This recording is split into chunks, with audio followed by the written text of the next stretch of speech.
Finally एसईको result publish भइसकेको छ र तपाईहरु पनि मार्कसिट सहित आफ्नो रिजल्ट कसरी चेक गर्ने भिडियोलाई फुल वाच गर्नुहोला।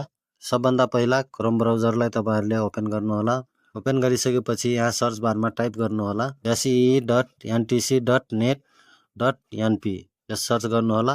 यस्तो खालको इन्टरफेस खुलेर आउँछ। त जुन पहिलो वेबसाइट तपाईहरुले देख्नुहुन्छ यहाँ हेर्न सक्नुहुन्छ। यसमा क्लिक गर्नुहोला। क्लिक गरिसकेपछि यस्तो खालको इन्टरफेस खुलेर आउँछ। त मार्कसिट सहित चेक गर्नको लागि यहाँ माथि हेर्न सक्नुहुन्छ ग्रेड सिट भनिएको छ। त यहाँ क्लिक गर्नुहोला।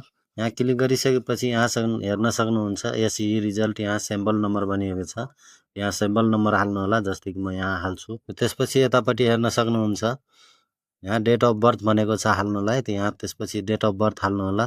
जस्तै कि 4 वटा वाइ लेखिएको छ। त यहाँ इयर हाल्नु होला र यहाँ एमएम लेखेको छ 2टा। त यहाँ महिना हाल्नु होला र डीडी लेखेको ठाउँमा डेट लेख्नु होला जस्तै कि गते। जस्तै कि म हाल्दिन्छु। हालिसकेपछि यहाँ हेर्न सक्नुहुन्छ सर्च रिजल्ट भनेको छ। त यहाँ क्लिक गर्नु होला। क्लिक गरिसकेपछि तपाईहरुको सामने रिजल्ट शो भइहाल्छ। हस् त आजलाई यति नै।